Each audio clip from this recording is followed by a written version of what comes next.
Good morning friends, Arpita simple লাইফস্টাইলে তোমাদের অনেক অনেক স্বাগত। তো সকালবেলা ঘুম থেকে উঠে মুখ টুক ধুয়ে শানকে একটু ছাতু গুলে দিলাম। আর কালকে দেখো একটু আমন্ড বাদাম ভিজিয়েছিলাম, সবার জন্যই ভিজিয়েছি, সবাই দুটো তিনটে করে খাবে। আর ছাতুটা গুলে দিলাম শানকে, ও পরীক্ষা দিতে যাবে, ওর ইন্টারনাল পরীক্ষা আছে। তো রেডি হতে হতে আমি এদিকে ঝট করে গেটটা খুলে ফেলি। আর ও যেহেতু এখনই বেরোবে, তো বাইরে তো ধোয়াতেই হবে, তো পাম্পটা চালিয়ে সঙ্গে সঙ্গে জলটাও তুলে নিই। তো জল তোলা হয়ে গেছে, আমি এই জলটা দিয়ে সিঁড়িটা ধুয়ে দিলাম একেবারে। এবার ও চলে গেলে তারপরে আমি গেটটা বন্ধ করে আবার রান্না বসাবো আর চাও বসাবো। আজকে আবার কি হলো, হঠাৎ করে ঘুম থেকে উঠে দেখি পাশ ফিরতে পারছি না, মানে পিঠের একটা জায়গায় খুব ব্যথা করছে, কি জানি হেঁচকার টান লেগেছে হয়তো।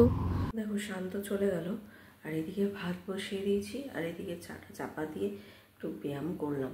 কালকে বোধহয় শোয়ার দোষে মানে শোয়াটা ঠিক বোধহয় হয়নি, পিঠে একটা সাইড না ব্যথা করছে, মানে ঘোরাফেরা করতে পারছি না।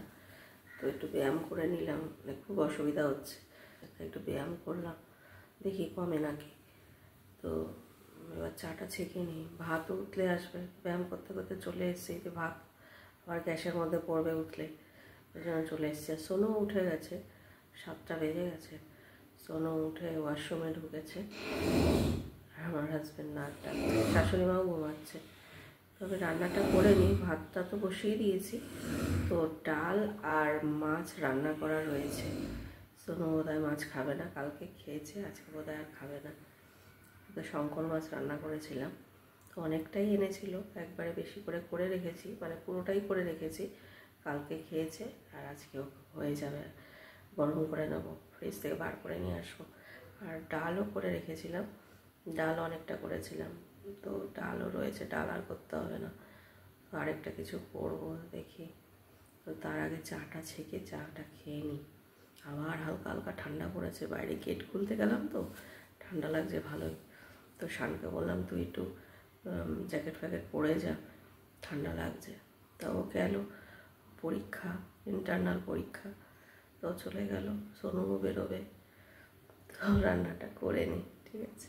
তো আমি চাটা খেয়ে দেখো একদিকে ডিম পোচ বসিয়েছি আর একদিকে ডালটা গরম বসিয়েছি। আর এখানে দেখো মাছটা বার করে নিয়েছি, শঙ্কর মাছ আলু দিয়ে রসা করেছিলাম। আর এখানে দেখো বিট আর আলু কুচিয়ে ভাজা করব। আরেকটাও ডিম পোচ করে নিলাম, কারণ সোনু খাবে কি না, একটা খাবে একটা নিয়ে যাবে, তারপরে ভাজাটা করে নিলাম। আর আজকে দেখো রাত্রিবেলা ঘুগনি করব, ওই জন্য মটর ভিজিয়ে রাখলাম। রোজ রোজ রুটি সবজি খেতেও একঘেয়ে লাগে, ওই জন্য একটু মাঝে মাঝে স্বাদ বদলেরও দরকার আছে। তো বাসন টাসন মেজে নিয়েছি, এদিকে চাল আটা সব ভরে নিয়ে একেবারে ঘরটা ঝাড় দিয়ে ঘর মুছে নেব। তো ওরা তো দোকানে চলে গেছে, শানও পরীক্ষা দিয়ে চলে এসছে। আর সোনু কি করেছে দেখো, এক গাদা জামা প্যান্ট, এক গাদা, কোনো মানে হয়? হ্যাঁ, জামা কাপড় ভাঁজ করতে গিয়ে দেখি দরজার পেছনে এত জামা কাপড় জড়ো করে রেখেছে, সব পড়ে যাচ্ছে। জামা প্যান্ট জড়ো করে রেখেছে দেখো, কোনো মানে হয়? এখানে কতগুলো প্যান্ট, মানে আলমারির অর্ধেক জামা কাপড় বোধহয় এখানেই বার করেও রেখে দিয়েছে জড়ো করে। কি করে রেখে দিয়েছে আলমারির অবস্থা। দুইজনেই সমান, তুইও দাদাও। জামাগুলো আজকে নিলাম, মানে যেগুলো পরে পরে একদিন পরে পরে রেখে দিয়েছে, প্যান্টগুলো আবার পরে কাচবো। মানে প্রতিদিন তো আমার কাঁচা থাকেই, কোনোদিন কম কোনোদিন একটু বেশি, কেচে ধুয়ে গুছিয়ে গুছিয়ে রেখে দিত আর বুঝতে পারে না। 2 বালতি কেচে বেরোলাম, মেলে দিয়ে আসি এবার। তো জামা কাপড়গুলো মেলে দিয়ে এসে ঠাকুরের বাসন ধুয়ে তারপরে পুজো করে নিলাম। পুজো তো হয়ে গেছে, ভাবছি এই দিকের কিচেনটা একটু পরিষ্কার করে নিই, ঠাকুরের কাজ করব, স্টোভটাও একটু পরিষ্কার করি। ঠাকুরের জিনিসপত্র নিচেই আছে, অসুবিধা নেই, পরিষ্কার করে রাখলাম, ভালোই হবে। এখানে বেসিনের এখানে রান্নাটা করতে পারবো, কালকে বাসনগুলো বার করে নেবো ঠাকুরের। এবার যাই, গিয়ে লাঞ্চটা করে নিই আমি আর শান। বিকেলে একটু চায়ের জল বসিয়েছি, মিস্ত্রিদের চাটা করে দিয়ে আমি বাইরে দিয়ে জামা কাপড় নিয়ে আসবো। দেখো মটরগুলো পুরো ভিজে গেছে, সেদ্ধ করবো। শান দুপুরবেলা খেয়ে দিয়ে একটু ঘুমিয়েছিল, যেহেতু ভোরবেলা পরীক্ষা দিতে গেছে। আর আমিও খেয়ে দিয়ে একেবারে বাসনটা মেজে নিয়ে একটু শুয়েছিলাম। তো উঠে চাটা করে দিলাম। তা ওকে বললাম তুই একটু মিস্ত্রি কাকুদের চাটা দিয়ে আমি বাইরের দিয়ে এতগুলো জামা কাপড় রয়েছে তো নিয়ে আসি গিয়ে। সকালবেলার দিকে আমার হাজবেন্ড ঘুম থেকে উঠে ওকে বলাতে মানে আমার পিঠে যে ব্যথা করছিল ও একটু বাম লাগিয়ে দিয়েছিল, তা ব্যথাটা একটু কম ছিল বলে তাই এত জামা কাপড় কাচতে পেরেছি। জামা কাপড় এখানে মিলেছি, কত কেচেছি আজকে। তো জামা কাপড়গুলো তুলে নিয়ে আমি ঘরে চলে গেলাম, আর মিস্ত্রিদেরও কাজ হয়ে গেছে, ওরা চলে যাবে। দেখো কতটা কাজ হলো। ওপরে এসছি, রড বাইন্ডিং ওদের অনেকটা হয়ে গেছে, রড বাইন্ডিং এর কাজ হচ্ছে।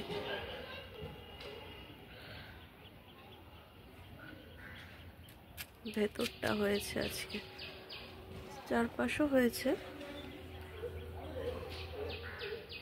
এখনো অনেক কাজ বাকি।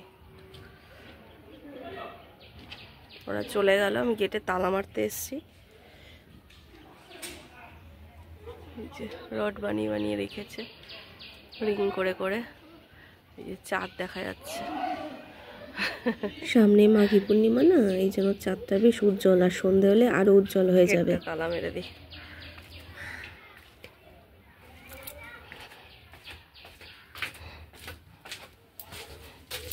গেটেও তালা মেরে দিই, বড় গেটেও তালা মেরে দিলাম বাইরে দিয়ে।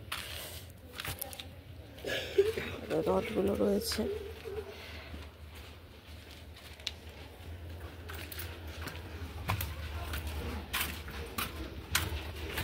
এটা এখন মারবো না, এটা থাকবে।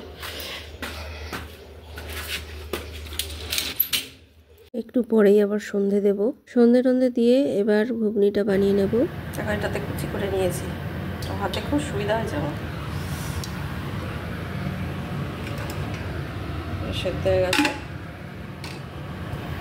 দেখো ঘুগনিটা আমার প্রায় কিন্তু হয়ে গেছে, একটু ঝোলঝোলই রাখবো কারণ ঠান্ডা হয়ে গেলে কিন্তু এটা আবার ঘন হয়ে যাবে। সোনু আসার আগেই করলাম, কারণ ও এসে এখন আর ভাত টাত খেতে চায় না, ওই জন্য টিফিনে যদি মুড়ি দিয়ে খায় দেবো, আর শান যদি খায় শুধু বা মুড়ি দিয়ে ওকেও একটু দেবো। একটু কুচি করে স্যালাডও কেটে নিলাম, এর উপরে স্যালাড দিয়ে খেতে ভালো লাগে বেশ। শান বললো মুড়ি দিয়ে খাবে না, তা ওই জন্য ওকে বাটির মধ্যে একটু দিলাম, আর উপরে একটু স্যালাডও দিয়ে দিলাম। তাও বলছে এতটা দিয়েছো কেন, আমি এতটা খাবো না। আমি বললাম তুই খা। তা ও একটু খেলো, আমি একটু খেলাম। কালকেও যেহেতু পরীক্ষা আছে, ও পড়তে বসেছে। তারপরেই সোনু চলে এসছে, সোনু বললো আমি আর রাতে কিছু খাবো না, এটাই খাবো। আমি বললাম এখন তো 8টা বাজে, তোর খিদে পাবে না? না, অফিসে একজনের বার্থডে ছিল, ওখানে কেক টেক খাওয়া হয়েছে, ওই জন্য বেশি কিছু আর খাবো না, এটাতেই হয়ে যাবে রাতের ডিনার।